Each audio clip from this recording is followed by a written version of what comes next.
My name is Lisa Mish, and I'm the Fresh Bucks Program Coordinator here at RAFI. I run Fresh Bucks, our farmers market SNAP incentive program that partners with 8 North Carolina farmers markets, as well as provides general technical assistance and educational resources to farmers and mobile markets. And I'll be your presenter today. We also have Margaret Crumb-Lukens with us, who will be moderating the chat box. As well as helping with the Fresh Bucks program, Margaret coordinates events, workshops, and resources for the Come to the Table program, which works to relieve hunger and strengthen just and sustainable agriculture in rural North Carolina by engaging and mobilizing people of faith, farmers, and communities. This webinar is being recorded, and recording will be made available to everyone who registered in the coming weeks, as well as posted on the RAFI website. I currently have all listeners on mute, and I ask that you leave yourself on mute to decrease any background noise. For anyone who would rather listen to the audio through their phone, you can call the number that's listed below. And if you are listening over the phone, be sure to mute yourself as well. There'll be 2 opportunities today to answer questions, so at any point during the presentation, feel free to enter questions into the chat box at the side. And when submitting questions, make sure that they are sent to everyone, not just the organizer. So we'll be able to see them, and Margaret can respond to them directly if it's a specific question, or we'll save them for the question and answer portion and answer it then. After the webinar today, I'll send out a survey. Please take a few moments to fill that out. That will help us to improve our educational resources moving forward. And lastly, I'll be mentioning throughout the presentation today some of the resources and templates RAFI has available, and I'll send out a collection of those later along with the slides from today's presentation and the recording.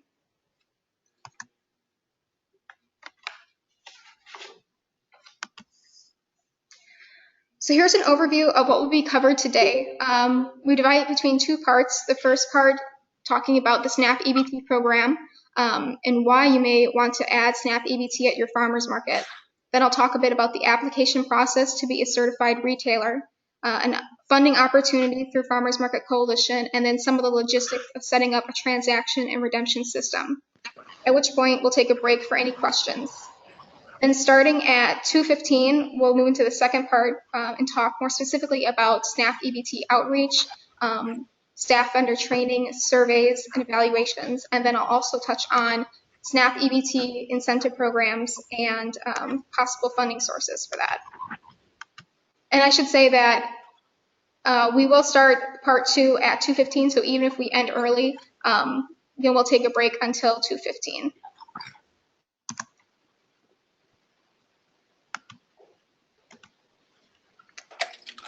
For those of you unfamiliar with RAFI and our work with farmers markets, we are the Rural Advancement Foundation International based in Pittsboro, North Carolina. And our mission is to cultivate markets, policies, and communities that sustain socially just and environmentally sound family farms. And we work nationally and internationally, focusing on North Carolina and southeastern United States. Our farmers market work has largely revolved around our Fresh Bucks SNAP incentive program. We provide technical assistance to markets in the form of webinars, workshops, and one-on-one consultations, as well as sharing resources and creating connections with other farmers markets or community partners. And if you'd like to learn more about our work with that, you can visit our website, which is listed below.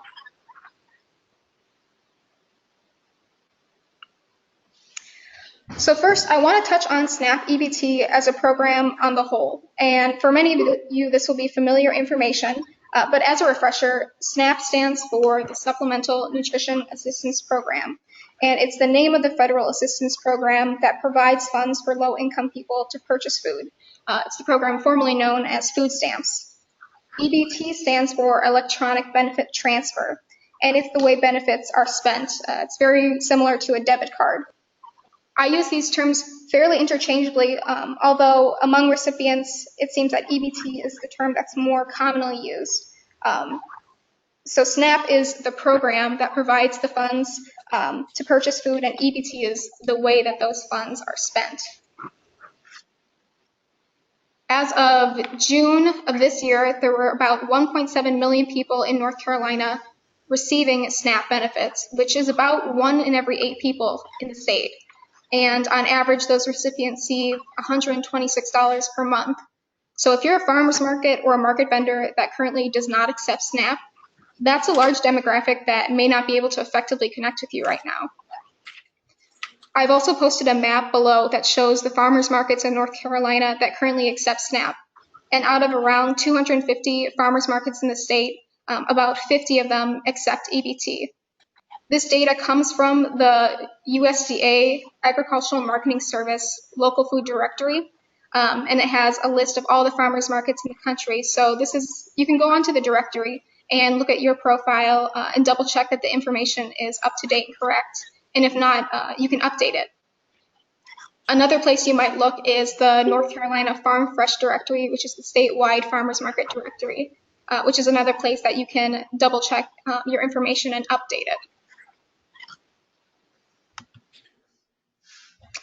So why should a farmer's market or a direct marketing farmer consider accepting SNAP? I think the top thing to consider is increasing accessibility. For low-income people that live in food deserts or rural areas, there may be very few places where they can purchase healthy, fresh food options, not to mention local food. So if a farmer's market accepts EBT, now there's the ability to make a healthier choice for their families. And as I mentioned before, a lot of people in North Carolina receive SNAP, so this would be increasing accessibility for potentially a significant portion of people in your community. The second thing to mention is that it's another stream of income for local farmers, money that can go on to support local agriculture and the economy as a whole. And without EBT at farmers market, there really is no other great way for local farmers and EBT recipients to support each other.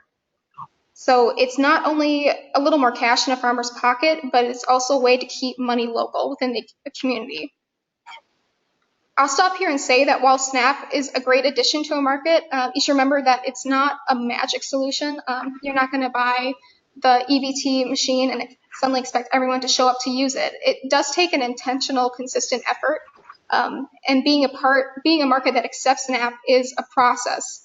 And I don't say that to scare anyone off, but it's important to know it will take some time for it all to come together, certainly at the start, and then during the market season and across market seasons to improve it. That being said, it's a great thing to add to a farmer's market, as it gives SNAP recipients and local farmers an opportunity to interact where they couldn't before. In terms of what customers can buy at a market with their EBT benefits, here's a list. It's a lot of things that you would find at a normal farmer's markets: produce, bread, preserves, canned items. One thing you may not know is that you can purchase food-bearing plants. So if a vendor has, tomato transplants or herb pots, those are things that a person can purchase. As far as what you can't purchase with SNAP that you might find at a farmer's market, things like crafts, jewelry, soap, and then hot and prepared foods. And this is really anything that's intended for immediate consumption. So if you have like a food truck or a coffee stand, that's where you would not be able to accept SNAP.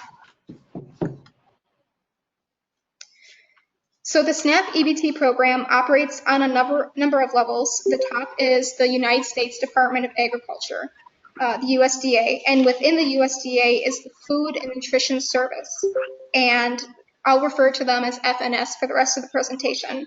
And FNS oversees the SNAP program. Then there is the regional office, and their responsibility is to authorize retailers to accept SNAP and ensure retailers' compliance. Below that is the farmer's market, who is the SNAP authorized retailer. On the other side of this chart is the North Carolina Department of Health and Human Services, and within that is the Division of Social Services.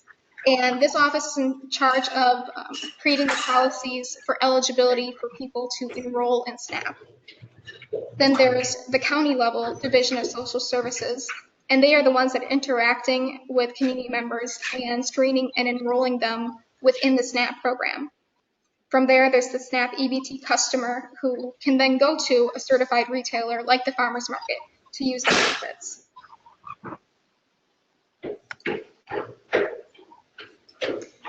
At the farmer's market itself, there's a typical flow of EBT funds and local food between the market, the shopper, and the vendor.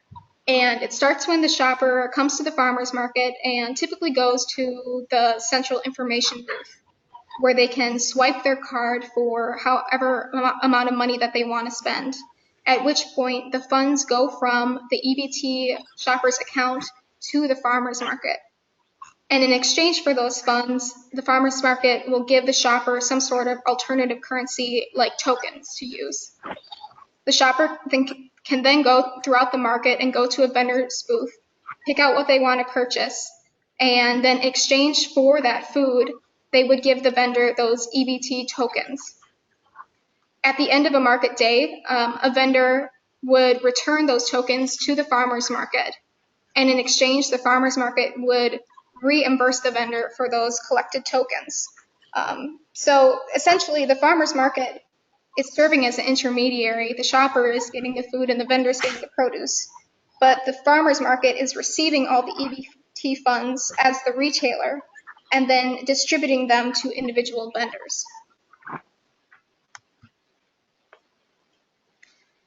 So if a market is considering adding SNAP as a payment option, here are some initial things you can consider.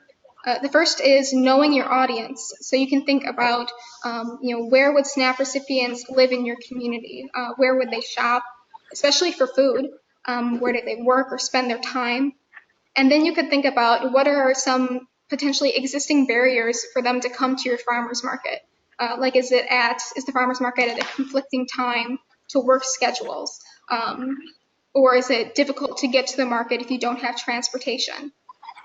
And if you're looking for some basic info and numbers on SNAP recipients in your county, you might also consider contacting the Division of Social Service or maybe Extension to get some of that information. The next thing you can do is connect with your partners. And you can think about who works with SNAP recipients in your community now. So certainly Division of Social Services. You could also look at food banks, groups that do community dinners, faith communities, grassroots organizations, that sort of thing. And it's really important to start making these connections early on, not just to use them later on as a promotional channel, but to really develop a relationship where the partners can support your efforts, and then the farmers market may be able to support some of theirs. And this really makes the market a more active part of the community. Now, one decision a market will need to consider is whether they want the farmers market or individual vendors to be the certified retailers. If a vendor wants to provide SNAP and the market doesn't, then they can be the certified retailer and accept SNAP purchases directly. If a farmers market is the retailer, then they can operate the system for multiple vendors with just the one machine. So this may be logistically easier for a farmer's market with multiple vendors who would like to accept SNAP. I should say that nothing prevents a vendor from becoming a SNAP certified vendor, even if the farmer's market is also a SNAP certified vendor.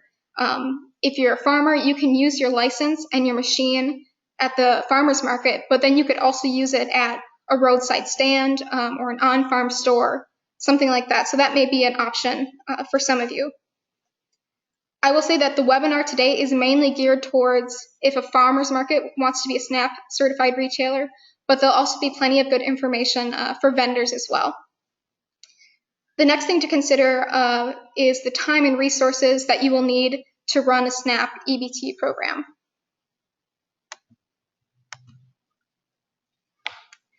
So first off, you will need to have a staff member or some sort of volunteer working with the EBT program, and this will be someone who is at the market for the whole length of the market to run card transactions, educate customers, and collect tokens at the end of the day. And this could be an existing person. If someone's already at your information booth, they may be able to take this on. Or if you expect to have a lot of transactions, you could hire a new person or bring a new volunteer in to specifically work with the EBT. There will also be some accounting that will need to happen because you'll need to record and track the number of SNAP transactions and vendor reimbursements that you do. And this will be a couple extra hours a week or a month, depending on when you reimburse your vendors. This task could be done by the EBT staff or volunteer, or if you have a bookkeeper in your farmer's market or supporting organization, this could be a couple extra hours that they add on. So to have a SNAP EBT program, you need to have the equipment to do the card transactions. So you will need to purchase this equipment, which will be an upfront cost. If there is no funding, this can be anywhere between $800 and $1,000. I don't want to scare anyone off there. This is if there's no funding, and I will talk in just a little bit about a funding opportunity. But if there is no funding, that's kind of the cost range that you would be looking at. There are also some ongoing fees associated with using that equipment, things like data, Wi-Fi transaction fees, which is usually somewhere between 5 and 15 cents per card swipe, and licensing fees. And this also depends on what service provider you have, but it can be between $150 and $250 per year. In order for customers to shop around the market, they'll need some sort of script or token, so that is a purchase that a market will need to make. A market will also want to create some signs for customers so they know where they can go to purchase the tokens and where they can spend them. You'll need to spend some time communicating with partners to promote the program specifically to the SNAP customers. And lastly, you'll want to spend some time training your staff, your volunteers, and your vendors to make sure that everyone thoroughly understands the SNAP program. So after you've thought through those resources and capacity needed and you decide this is something you'd like to pursue, the first step is becoming a SNAP authorized retailer by applying for an FNS license. And FNS, again, stands for Food and Nutrition Service. So the first thing to look at is if you meet one of the definitions. So for a farmer's market, that's 2 or more farmer producers that sell their own agricultural products to the general public at a fixed location, including those foods. And then for a direct marketing farmer, that's a farmer producer that sells their own agricultural products to the general public, again, including those foods. To be clear, other retailers can apply for FNS licensing, obviously like grocery stores or gas stations. Even mobile markets can get approved through being a delivery route retailer. But for this webinar, we're talking about farmers markets and direct marketing farmers, so those are the definitions I provided. So if you do meet one of those definitions, then you can complete a retailer application. If you are a farmer's market that's going to be the certified retailer, there's a great resource on the FNS website that provides a step-by-step guide of how to complete the application. And if you're going to do that, I would certainly take the time to read through it, and you can find all the information you're going to need to put within that application. So you go into the USDA website, you set up an account, and then you can fill out the application and submit it. From there, you would wait for authorization from FNS. Their standard wait time is 45 days, but it often takes less than that. And as long as you submit the correct information and you meet one of those definitions above, you will be approved. Although if you're running into any issues or if you have questions, you can call that service center number that's listed below for help. As a side note, for any markets that used to have SNAP at their market and then for whatever reason stopped, if there are no transactions after 90 days during a listed market season, FNS retailer operations will typically list the farmer's market as inactive. However, your account will remain in the system until it's time for it to be reauthorized, and that happens every 5 years. So if you want to start accepting SNAP again, I would first give the service center a call to make sure that your account is still in the system, and then from there, I would contact your EBT equipment provider to see what you need to do to get that up and running again. So as a summary of that information, here's a table that shows the differences between applying as a farmer's market and as a direct marketing farmer. So to be eligible, you need to meet one of the definitions listed there. And if you're a direct marketing farmer, you also need to have more than half of your total sales coming from the sales of eligible staple foods. So if you're a farmer that sells a majority of non-foods or ineligible SNAP foods, like if you're selling a lot of non-edible nursery plants or prepared foods, that may be a situation when you're not eligible to be a SNAP retailer. But if you're selling majority produce or things like that, you'll be fine. It's free to submit an application. So if you want to get started, you would go to one of those websites listed below. If you're a farmer's market, they have a specific website just for farmer's market and specific application, so that's where you would go. If you are a direct marketing farmer, you would go to the general retailer page, and then within that application, there is a checkbox to signify you as a direct marketing farmer.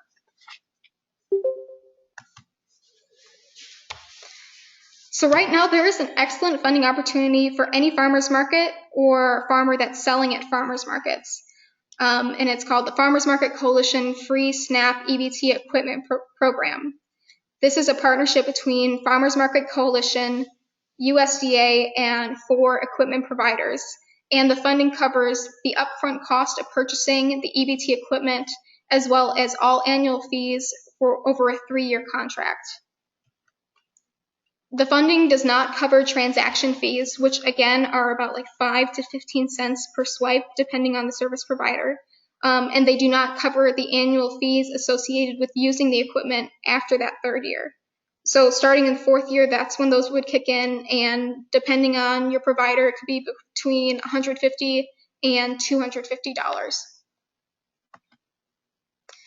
You are eligible to receive this funding if you are an applicant who has your FNS SNAP retailer number and you're a farmer's market, or you're a direct marketing farmer who sells at least one farmer's market.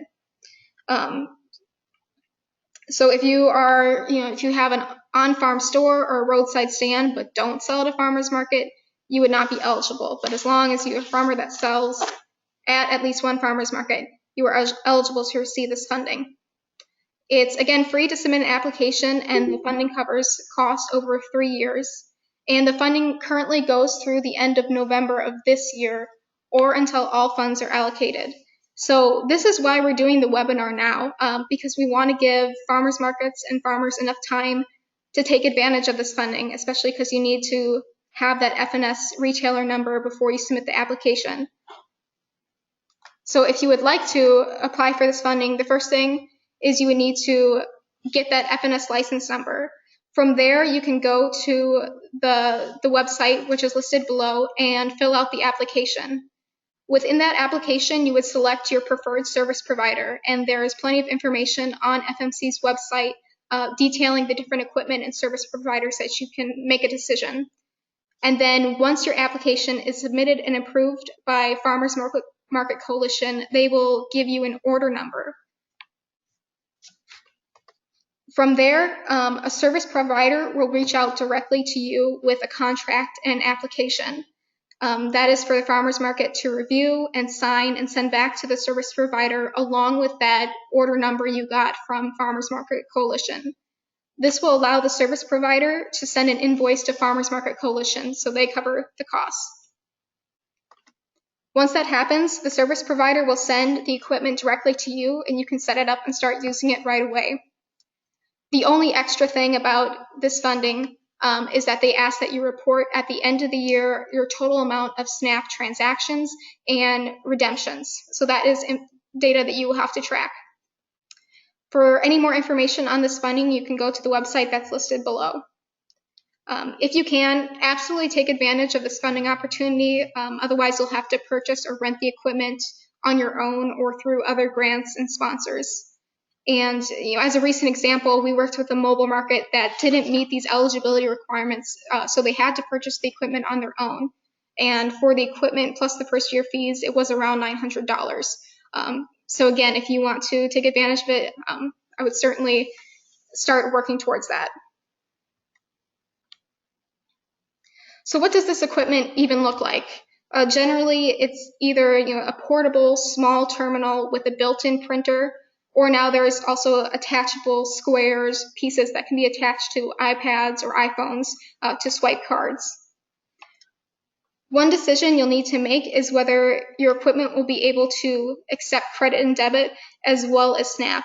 And Farmers Market Coalition has options for both. So you can just accept the SNAP EBT, or you could take advantage of both of those. And that's for a farmer's market to decide what works best for them. You'll also want to think about whether you're going to use Wi-Fi or data to complete the card transactions. And most of these terminals can use either to do that. But you want to consider if your market is near a strong Wi-Fi signal. And if not, you may need to use a cellular data plan, in which case you'd want to look for a service provider that has the best coverage in your area. There are also equipment options that you can use that are wired into a phone line. So if you have access to a phone jack, that's another option you could do, which might provide a more reliable connection. The next bullet here is true for people who are purchasing their own equipment and people using the Farmers Market Coalition funds, and that is you need to set up a bank account where EBT funds will be deposited. So if you're a farmer's market, you can set up your own account, or if you partner with someone like Extension or a local government, they might be able to set up an account for you, but you'll need somewhere for those EBT funds to go. If you're not able to take advantage of the FMC funding, that is when you would contact a service provider directly for a contract. And there's plenty of information online where you can research different service providers, and I would consider Farmers Market Coalition a good place to start to do that research. But once you reach out to someone and you're given a contract, you want to review that contract really carefully and ask questions about anything you don't understand. Be especially aware of any cancellation fees. This would be if you decide not to use the equipment, but you decide not to use the equipment anymore, and they might impose a fee. So you definitely want to review that and know the conditions for when those fees would kick in and how much they would be. From there, you can purchase the equipment, and when you get it, you can set it up and start using it. So no matter where you are in the process of either getting your FNS number or getting your EBT equipment, you can start to think through some of the logistics of how you're going to run the EBT system at your market. And as a reminder, here are the steps for an EBT transaction and redemption system. So for each market, you'll need to think through the how and the where you'll hand out the EBT tokens, how vendors and shoppers are going to exchange food for tokens, and then how the farmers market will reimburse their vendors for their sales. And at each stage of the process, you want to think about how you're recording data, think about security because you're dealing with money here, and you also want to think about the ease of use for the farmer's market and the shopper and the vendor.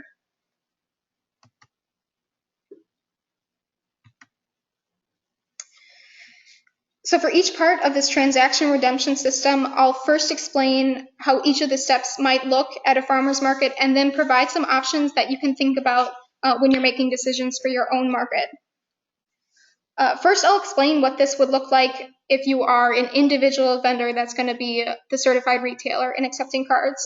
And this system is fairly straightforward and simple. A customer will come to your booth and shop for food, and when they're ready to make a purchase, you will run their card for the exact amount, at which point the funds from their EBT account will come into your account. The only other options you might consider is having clear signage so your customers know that they can spend EBT at your booth, and maybe you can let other vendors know or staff members know so that if anyone asks them, they can direct customers directly to your booth. The rest of these steps will be focusing on how a farmer's market overall will run an EBT token redemption system. So if you're a farmer's market that is accepting the EBT, there are a couple more steps to this process, and it starts when the EBT customer uses their card to get tokens.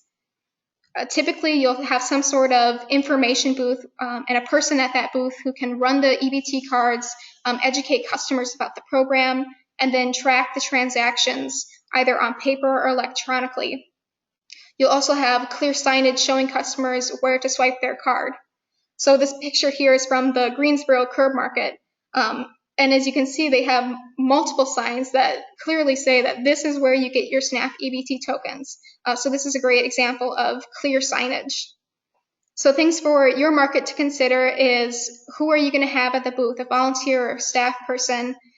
Is it an existing staff or volunteer or a new person? And if you are going to bring in a new person, whether it's staff or volunteer, consider hiring someone who is currently or previously received EBT. Because not only will they understand how the EBT program works, but they'll also know how to shop with EBT, and they might be able to provide helpful information to other shoppers. A farmer's market can also consider what kind of signage they'll have, like a banner that says EBT here, or a sandwich board. You could have arrows throughout the market directing people to your booth. You can also think about how you're going to store your tokens, whether it be like in a plastic tray. You could keep them in Ziploc bags, or if you have a lockbox, you could keep it in there because, again, it's money. If you're a farmer's market that does not have an information booth, another option you can consider is partnering with one of the vendors who can cover the card transactions. We have a FreshBucks market that does this, and it works for them because 2 people work at this particular booth. So even if one person is interacting with customers, the other person can run people's cards. So that might be an option for a farmer's market. And then lastly, you want to think about how you're going to keep records of transactions. So this could be like a paper log that you're recording how much each customer spent, or if you have a laptop or an iPad at the market, you could have a running Excel spreadsheet and enter data directly into that. This is one of the places where RAFI has resources, and I will include those templates within that email I'll send out later. So once you have a system for how customers are going to swipe their card, now you need the script or the tokens to give them. So most commonly, tokens are used at markets, either plastic or wooden. They're great because you can customize them, you can put your logo on there. They're easy for customers to hold on to and to save, and they're also difficult to counterfeit. You're not going to see a lot of fake tokens probably coming in. There are a number of suppliers now that manufacture these tokens, and they either have standard designs or you can upload your own artwork for them to be produced. If you decide not to go with tokens, you could also do something like a paper voucher. These are certainly less expensive because you can print them off. Some things to consider is that you'll probably need to replace them more because they might get crumpled or blown away, and they would be easier. They could possibly be easier for people to counterfeit. You also want to consider what kind of tokens you will need. So if you are a market that accepts both SNAP and credit and debit, you will need 2 types of tokens that are visually distinctive, because you can buy anything with the credit and debit, but you can only buy SNAP eligible foods with the SNAP tokens. You'll also want to think about what denomination you're going to spend, because you can only spend, you cannot give any change for SNAP purchases. You can only spend in whole dollar amounts, and this is because if any change is given for those SNAP tokens, then technically someone could use that change for a purchase on something that is non-SNAP eligible. So typically you will see SNAP tokens in $1 amounts to account for that. On the other hand, you could use a $5 denomination for credit and debit, and vendors can give exact change for that because you can spend anything with the credit and debit tokens. So if you're doing the SNAP tokens, you might also consider including the phrases for SNAP eligible foods only or no change giving.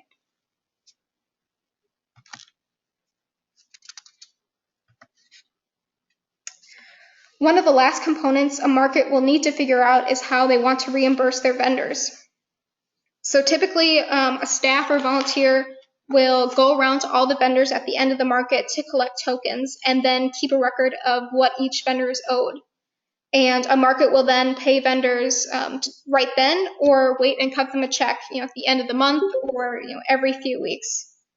Some things you would want to consider for your own market is how you're going to track the number of collected tokens. So you could do something like a carbon copy receipt book and record the number of tokens that were collected and give the vendor the receipt and keep a copy. Or you could have a logbook like the picture on the slide here, and have a running list of each vendor name and then the amount of tokens that were collected from SNAP and credit and debit. And then maybe have both the staff person and the vendor initial it. So there's that double check there. And either way, it's important for the vendors to have a record of how many tokens they brought back. So you'll have your records, but think about how the vendors can have records of how many they're owed as well. In terms of what reimbursement option will work best for a market, that is for something the market and the vendors to consider, and talk with your vendors about what will work best for them, and talk with your accounting person. Some vendors don't mind waiting until the end of the month to get a check if they know it's coming. Other vendors, do mind and they would like to get paid right after. So you'll want to go around and talk with your vendors and decide what option will work best for you. And if you decide to, cut a check like at the end of the month, you can either mail them directly to your vendors, or you could keep them at the market at the end of the month and just have them come around and pick them up at the end of the market. Again, this is a place where RAFI has templates and data logs that you could use to track transactions and redemptions. We also have a template of a data spreadsheet, which is one way a market can keep a record of all the data, which will make it easy to stay on top of the accounting, and then will also make it easy to look back at data trends. And again, that is one of the resources that I will share after this presentation. So this is the end of part 1, describing the process to start accepting SNAP. Remember, if you decide you want to start to accept SNAP, the absolute first step is to complete that FNS application to become a certified retailer. The next is you can apply for that free equipment funding if you're eligible, and then get the EBT equipment. From there, you can set up your transaction and redemption system. There are more steps to implementing a successful program, but I will stop here for any questions. So if anyone has any questions about what we covered so far, like the FNS application, the funding, or the logistics of the EBT system, you can submit them through the chat box now. And just so you know, in the next section, we'll be covering things like outreach and training, evaluation, as well as covering the incentive programs and funding.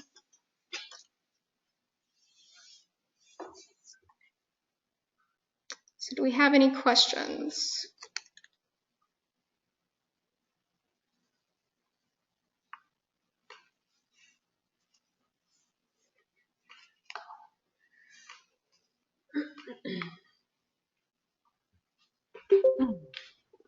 I have a question.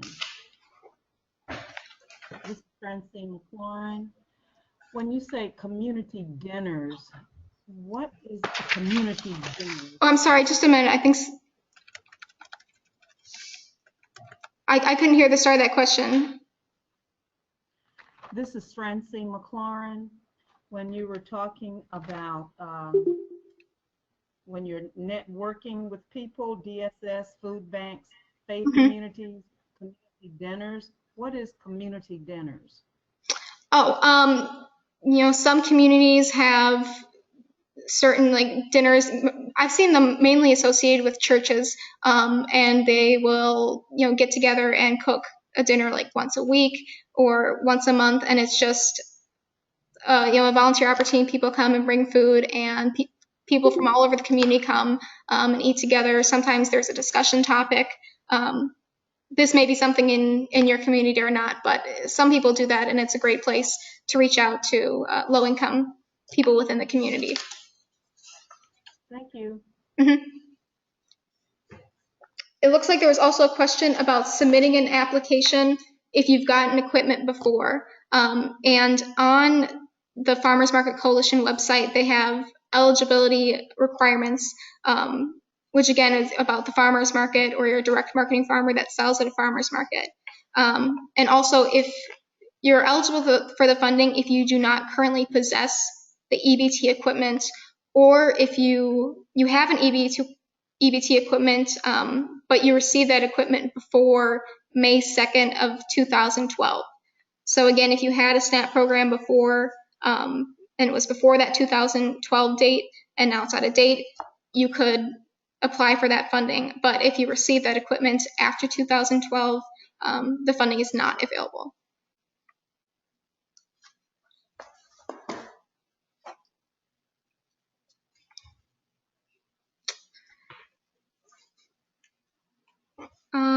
Let's see. Does anyone else have any questions?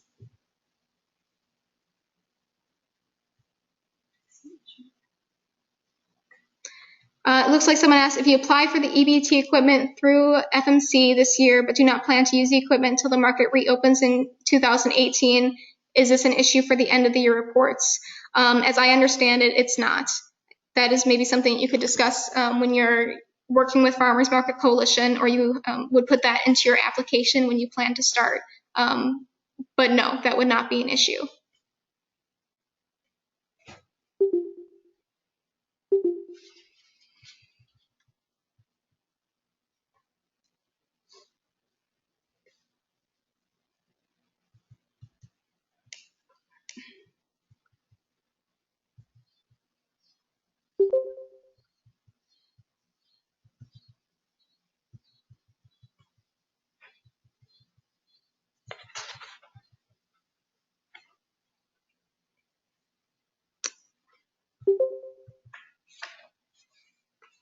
If there are no other questions, we will still start part 2 at 2:15. So if you want to take a moment to just get up and stretch or get a drink of water, feel free to do so, and we will start part 2 at 2:15.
Okay, we'll go ahead and get started with part 2 of this webinar. For anyone who just joined in now, welcome. My name is Lisa Mish, and I'm the presenter today, along with Margaret Crome-Lupins, who is moderating the questions. We both work at RAFI, where, among other things, we provide support and technical assistance to farmers markets, EBT, and incentive programs. So far, we've discussed how a market can start accepting EBT by applying for the FNS license, acquiring equipment, and then setting up their transaction and redemption process. Now I'm going to talk a bit more about how to increase the success of those SNAP EBT programs through effective outreach, training, and evaluations. And I'll also talk about incentive programs that a market may consider adding, what different types of incentives they could add, steps to implement that, and then ideas for funding sources. Okay, now that our market is set up to accept SNAP EBT, now you can start thinking about how you want to bring customers into the market to use it. First, you can think broadly about combining your information about SNAP with existing promotion and advertisements. You can stick that SNAP logo or say we accept EBT on any poster or flyer you have. If you have a Facebook page, put the info in your About section. So if anyone's looking for information on your market, they're also going to find information on your SNAP EBT program. Second, you can think more narrowly about who in particular you want to communicate with. In this case, it's low-income citizens in your community who may be receiving EBT, and you want to think about how to pass information on to them. So think about your partners. You could post flyers at the Division of Social Services, or put advertisement in church bulletins, or stuff pamphlets into food bank distribution bags. You can get really creative with this, and there's a lot of things that are either low cost or it's more of an in-kind donation. In our experience, the markets with the strongest EBT programs also have the strongest relationships with partner organizations in their community.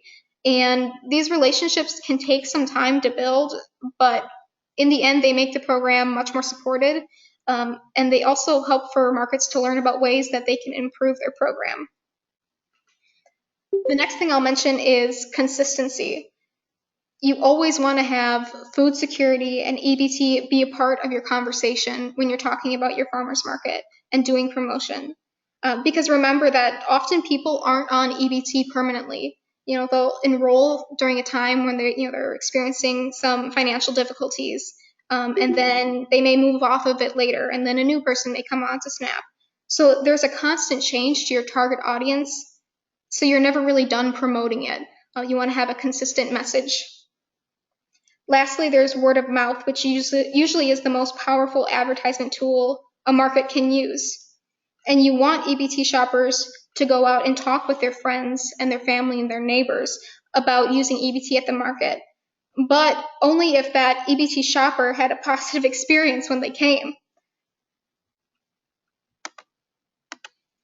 So outreach efforts don't stop once customers get to your market. They're just as important. A market should endeavor to create an inclusive, welcoming environment for all market shoppers. The first thing you can think about to address this is signage.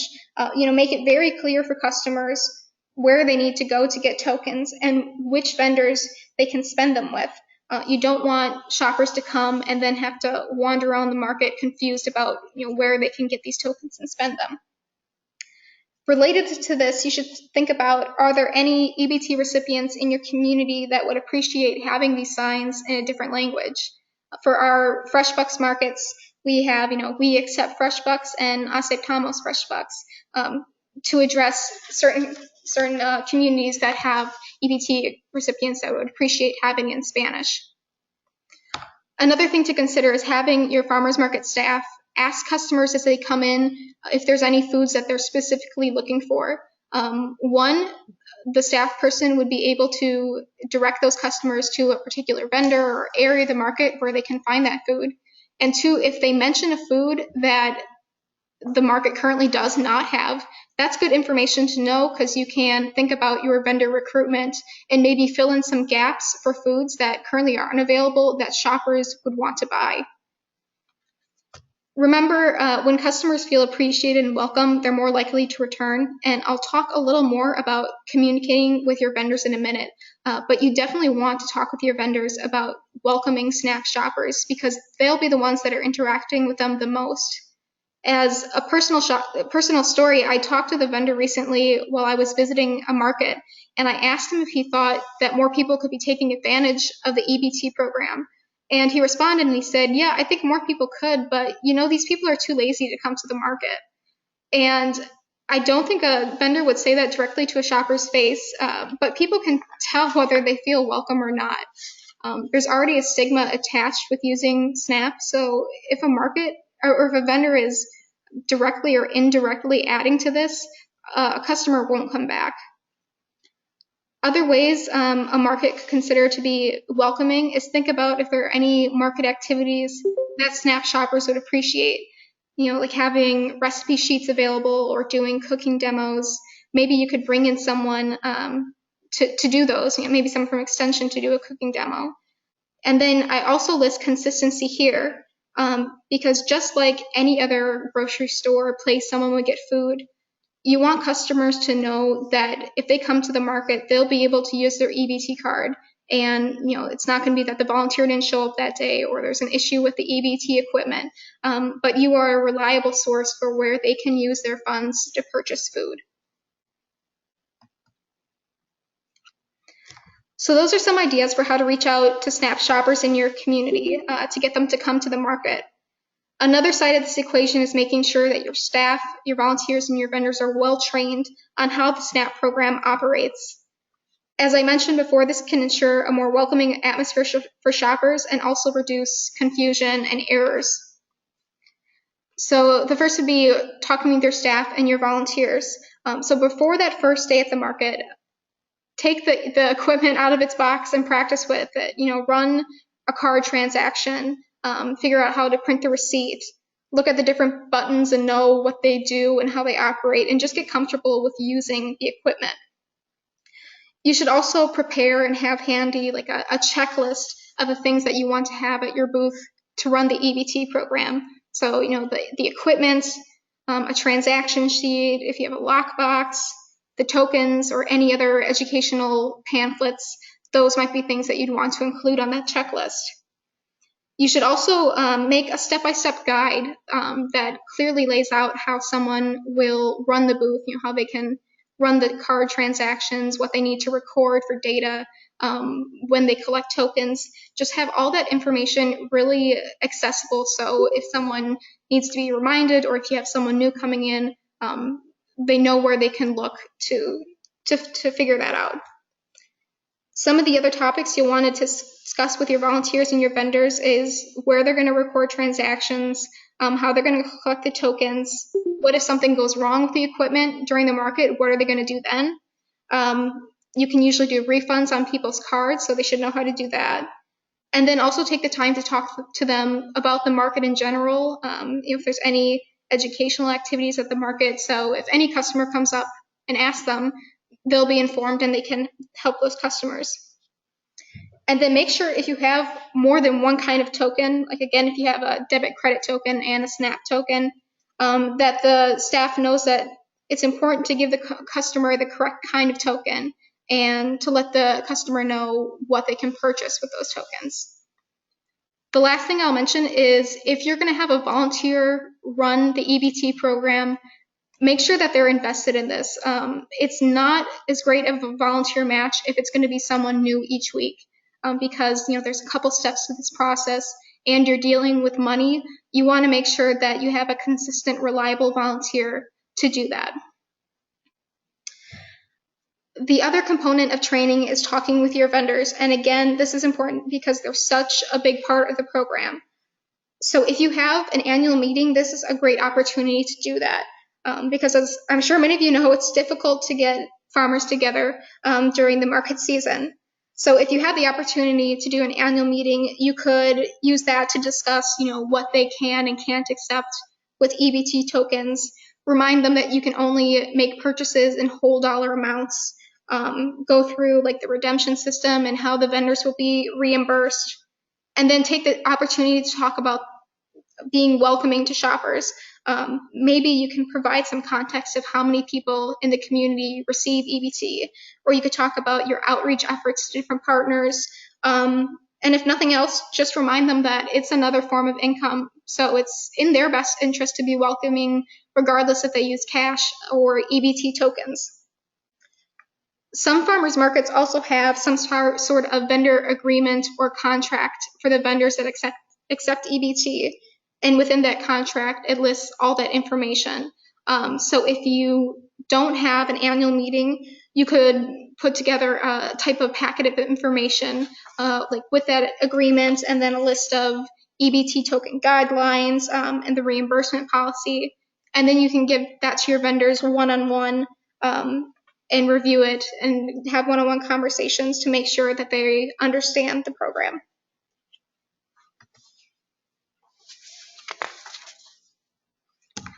No matter if you are just starting your EBT program or if you're in your 8th year, it's always a good idea to think about your evaluation process, both in terms of your SNAP program and broader market issues.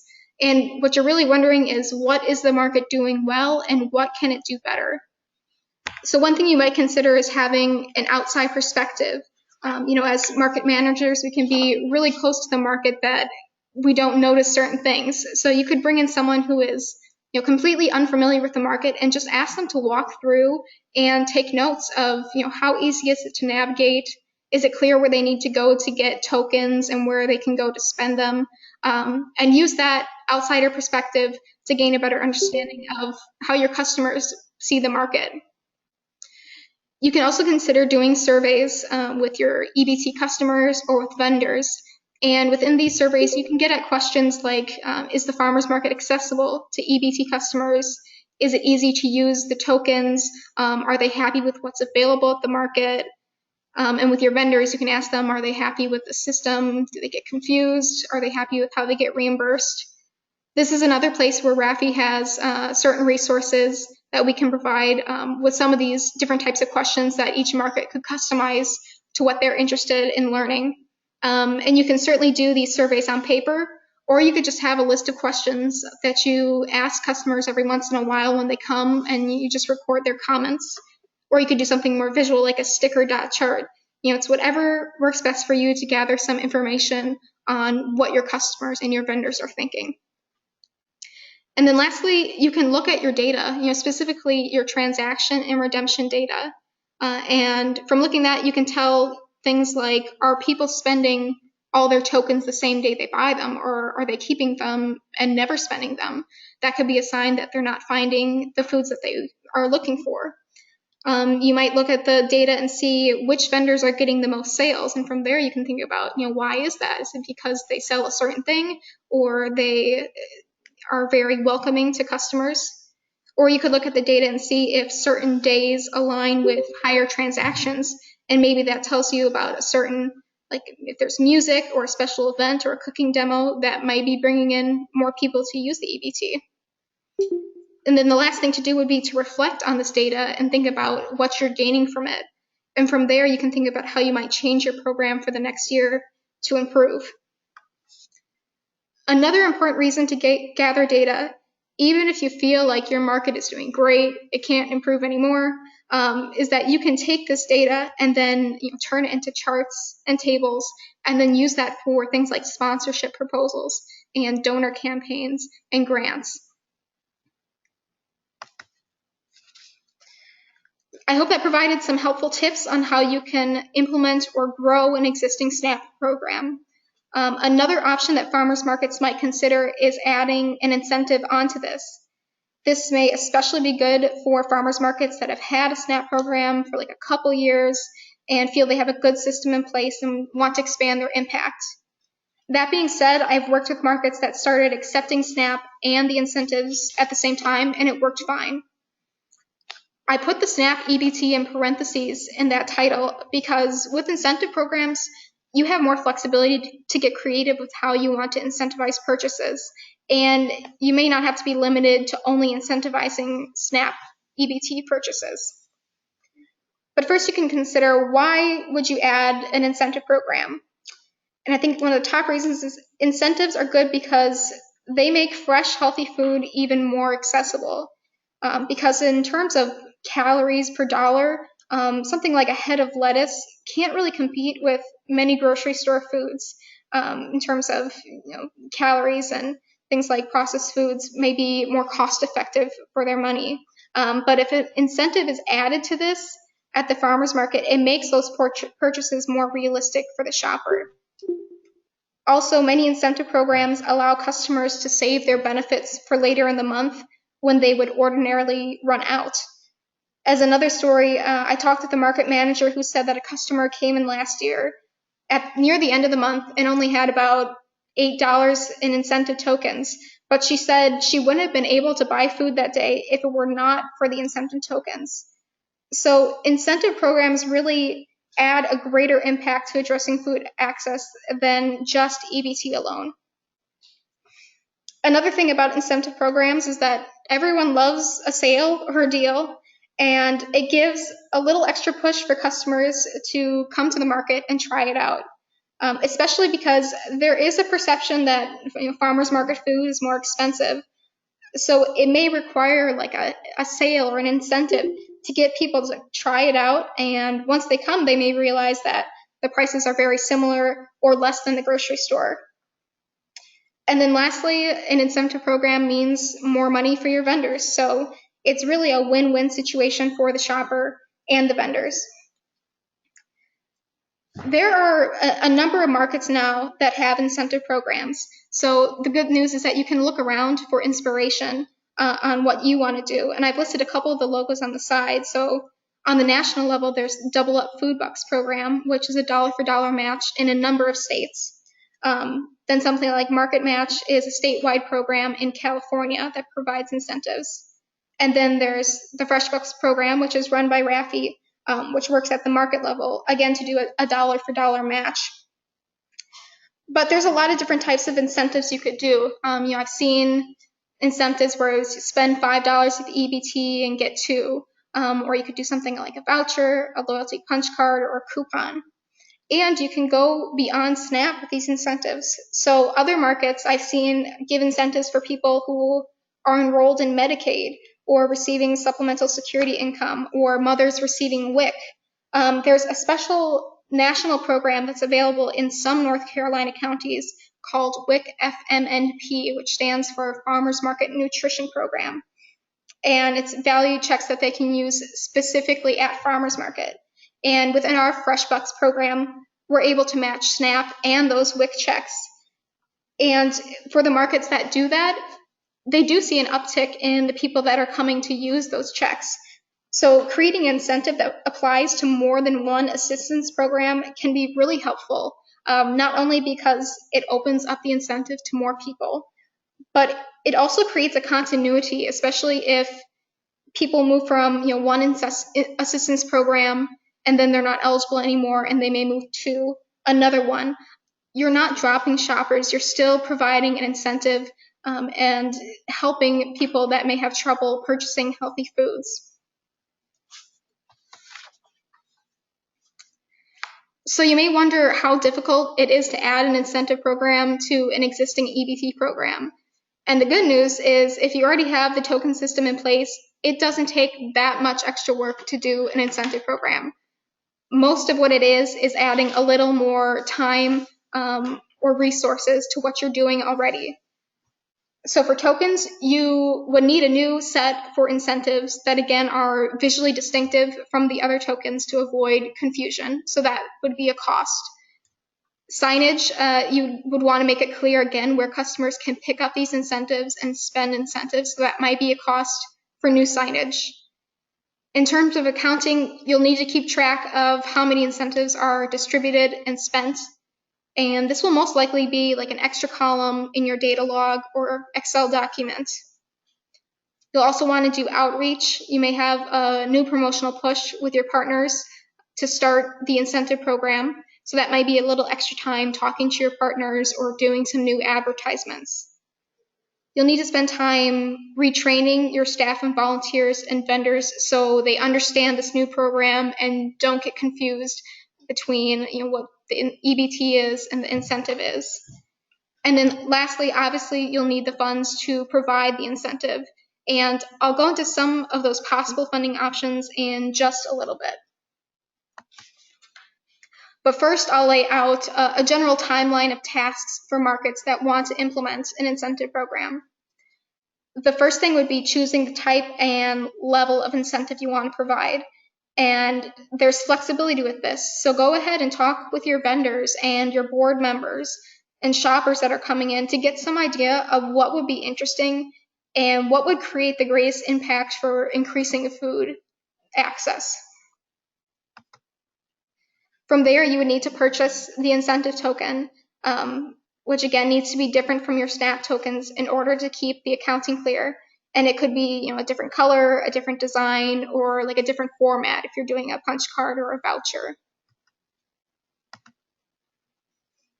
For your transaction and redemption system, you want to think through every process of that system and figure out how the incentive is going to fit into that. So where a customer is going to go to receive those incentives and where are they going to spend them.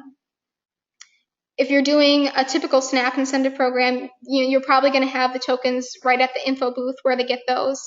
And then you'll have the signage to show customers where they can go to spend those.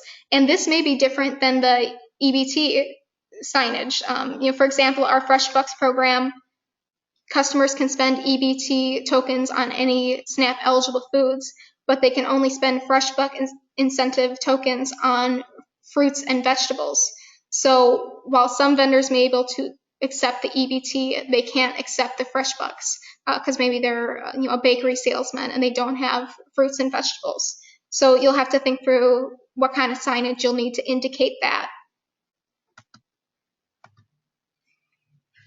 You'll need to adapt your record keeping and accounting files and think about how you're going to record the data on how many incentives are being distributed and how many are being redeemed and by which vendors.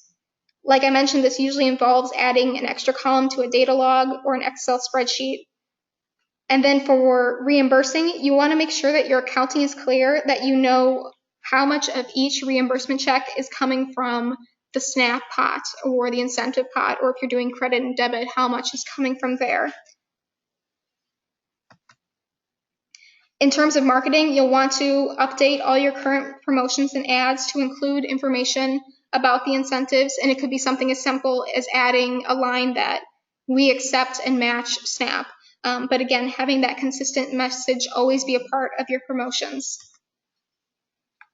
And then that's when you can reach out to your partners to promote the incentive program and educate them and provide the materials for them to distribute. One possible idea you could do is distribute color-coded flyers. So if you have something that says, bring this to the market and you receive $1 extra incentive, you could then pass out these flyers to partners and give each partner a certain color. Then when customers come to the market with the flyers, you have an informal way to keep track of which partner brought in the most customers, depending on what colors you're seeing come in. So that's one possible idea you could use. And then, again, you'll want to spend time training your staff, volunteers, and vendors, because things can get confusing when you're throwing an extra token in there, especially if this new token, you can purchase certain things with it and not others, like I mentioned with the Fresh Bucks incentive. So take the time and go over thoroughly how this new incentive program is going to fit into what you're doing already. And maybe you can put together some handouts or just have those one-on-one conversations with your vendors. Lastly, there's the data and evaluations part. So you can think about maybe adapting your surveys to include some questions about the incentive program, and then tracking the data on the use of those incentives. And having this data on incentives will be invaluable when it comes to the next topic, which is finding funding sources. In general, I'd say if you're thinking of adding an incentive program to your market, give us a call and we're happy to talk through the logistics of setting that up and provide any templates, resources, or connections that may help you with that process. Obviously, a market can't add an incentive program without the funds to provide the incentives. And markets can do this in a number of ways. Some markets fund their programs through grants, and grants can be a great option, especially to start a new program. So if you're getting your SNAP program up and running and starting an incentive program at the same time, that grant could cover things like the upfront cost of getting the equipment or launching a promotional campaign. I would say grants are not as great sources for sustainable funding. You can get on that familiar fundraising treadmill where you're jumping from one local grant to the next every year to keep the program going. So another option to consider is for a farmer's market to do their own fundraising for incentives. If you do special events, maybe you could pick one and devote that to the incentive program, like a chili cook-off or a craft fair. You could have merchandise like bags or t-shirts and have the proceeds of that go to the incentive program. Or you could just have a donation jar at the market and provide an opportunity for people to donate to the incentive program. If you have an online donation platform, you could also create an option for their donation to go specifically to the incentive program. Durham Farmers Market is a great example of this. They support their own EBT incentive program, and they're able to do it through a diversified fundraising strategy. Number one, they do get some grants to cover the incentives, but they also do merchandise sales at the market. They do a special event each year where the vendors dress up for Halloween, and then people vote for their favorite costume, and so the proceeds from that go to the incentive program. They have an ATM at the market, and the fees for that also go towards the incentive program, as well as they get the occasional customer donation. I'll also say when they started their incentive program, they did a crowdfunding campaign through Indiegogo. So if you're, again, wanting to kick something off, that may be something to consider. Lastly, look for local businesses and organizations in your community that may share similar goals and values as the farmers market, or specifically an incentive program. Things like health and eliminating hunger, agriculture, or just general community support. So some sponsors possibilities would be health clinics or hospitals, local banks, farm bureaus, or organizations like a Rotary Club or Knights of Columbus. Not only is a local sponsorship often a more sustainable option than an outside grant, but local funders often provide more flexibility for a market to use the funds the way they want to. So when approaching a business or organization for sponsorship, some of the funds that you could ask for are, purchasing the tokens, covering the incentive funds, and any additional outreach materials or staff time to run the program and do the outreach. If there is a business or organization you would like to approach as a potential sponsor, some things to consider is when during the fiscal year you're going to go and approach them for that funding. Because maybe there's a certain time in the year that works better for them to do that. Like right before their fiscal year ends, they may have some extra funds that they can give out. You also want to prepare and have handy some graphs and data that back up what you're asking for and how much incentive funds you could use. And that's where the evaluations and the data collecting are so handy, because you'll know exactly if you're asking for around $300 or $3,000, and you have the data to back that up. There are also a lot of great studies out there now that support incentives at markets or the impact of having a farmer's market. And I'll include some links to those studies within that portfolio of resources I'll send, but those could be some things to back up what you're saying. And then also have an outreach and implementation plan as a part of your proposal, and a plan for how you're going to report to them on your success. Lastly, you want to think about how the sponsorship will benefit the business or organization. You could have like a banner at the market, or the business could have a booth at the market where they could do their own outreach and recruitment and education. Or you could put their logo on your ads or on your website. But let them know how the market can support the organization and their goals. So I hope this spurs some ideas for anyone interested in starting an incentive program at their market. That concludes our webinar today. Let's see. We still have some time for questions. So if anyone has any questions, you can submit them through the chat box now.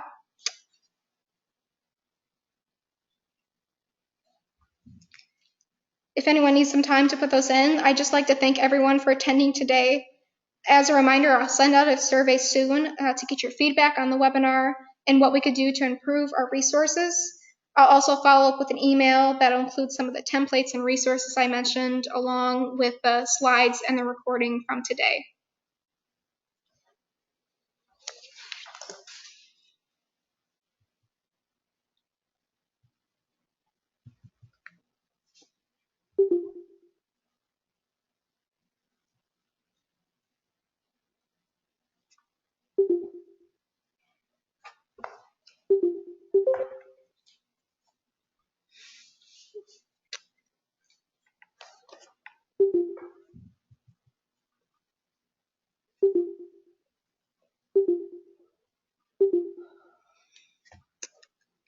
I see there's a question about if individual vendors can accept incentive benefits if your farmer's market doesn't accept EBT.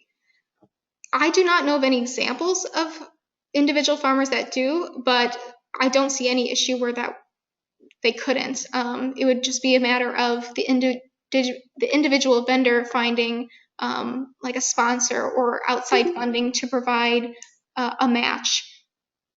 So if an individual vendor wanted to do that, then absolutely, that would not be a problem.